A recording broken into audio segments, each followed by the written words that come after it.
Today I'm pickling the kumquats. I'm just making a small batch so that I can show you how I do that.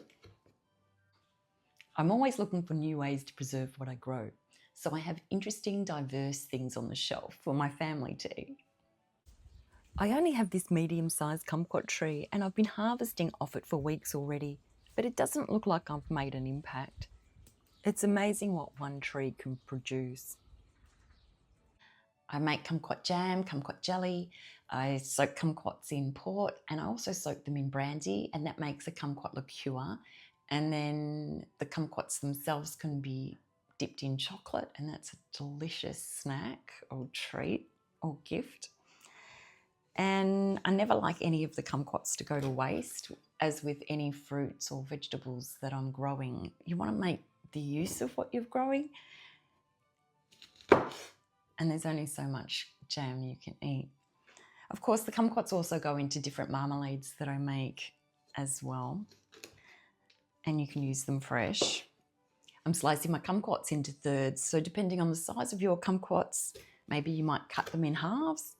Any seeds that fall out, they can stay out, but I'm not going out of my way to pull all the seeds out. There's a heap of seeds in kumquats and they'll cook down, so I'm not too worried about them. If you don't want them in your preserves, then you can take them out.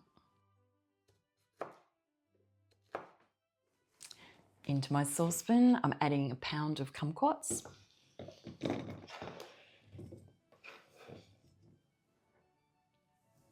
One and a half cups of apple cider vinegar.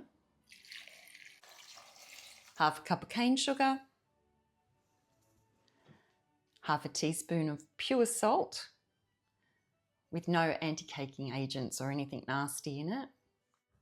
The spices we're adding are 6 peppercorns, 6 whole cloves and a star anise. Put it on the stovetop and then bring it to the boil.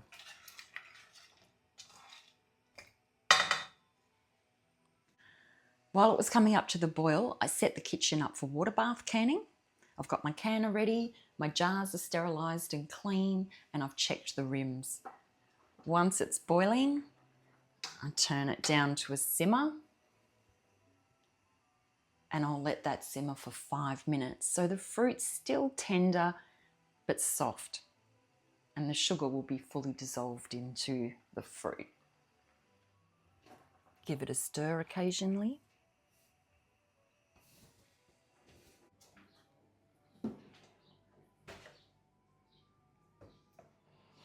I like to remove the cloves and the star anise.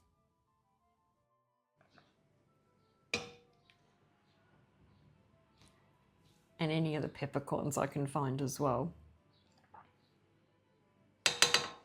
Okay, we'll find the rest later. Like I said, my jars are sterilised. I've checked the rims and there's no cracks in any of the jars. And now I'm going to fill them up evenly with the syrup and the fruit. The fruit still holds its shape because I haven't overcooked it.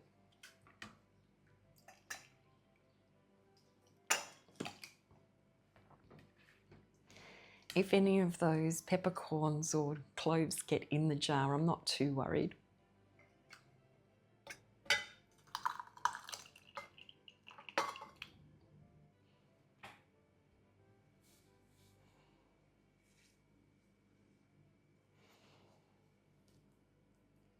Remove any air bubbles.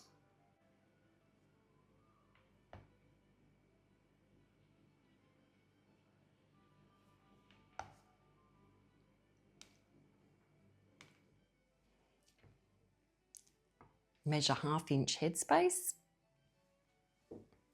And then we'll wipe the rims clean because they'll be all sticky with that syrup. So I'm just dipping the clean tea towel into some white vinegar. Now, if you don't like using vinegar when you're canning, then just use water.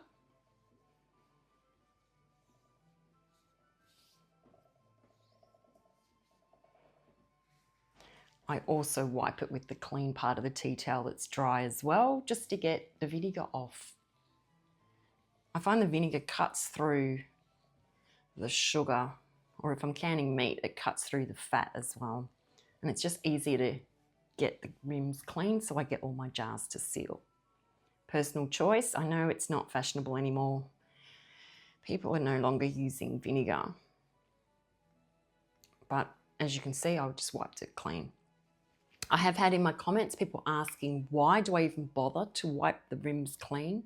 Because when you're water bath canning, it will clean the jar. But when you place the lid on, so once you place the lid on, you're going to have the seal touching the rim of the jar. It's not going to be washing under there with water. It's actually going to not seal properly necessarily. So that's why we do clean the jars and the rims. And the reason I clean the rims, it's just good practice and good habit. And the reason I do that is because when I'm canning meat, when the rings are on, it's not washing the jars clean, and it's just something you have to do afterwards anyway, which I do, but it's just getting as much off as possible, and it's just a good practice. So that's why I do that.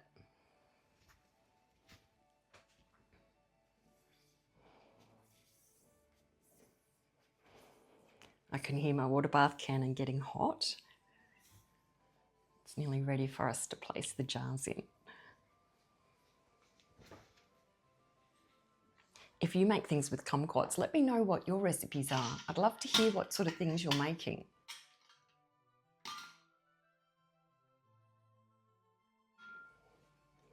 Place the lids on, and then the rings, finger tight. I know I talk about this every time I put the rings on, but we don't want them screwed up too tight. So that's it.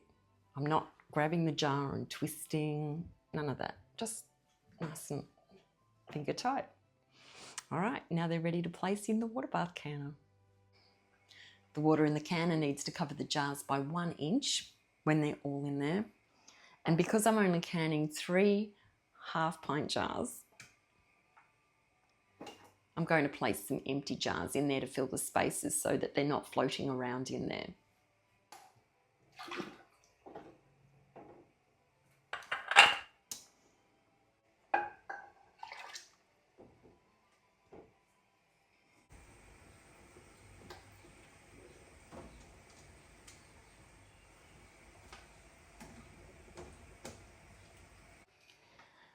Place the lid on, bring it up to the boil, and process the jars for 15 minutes.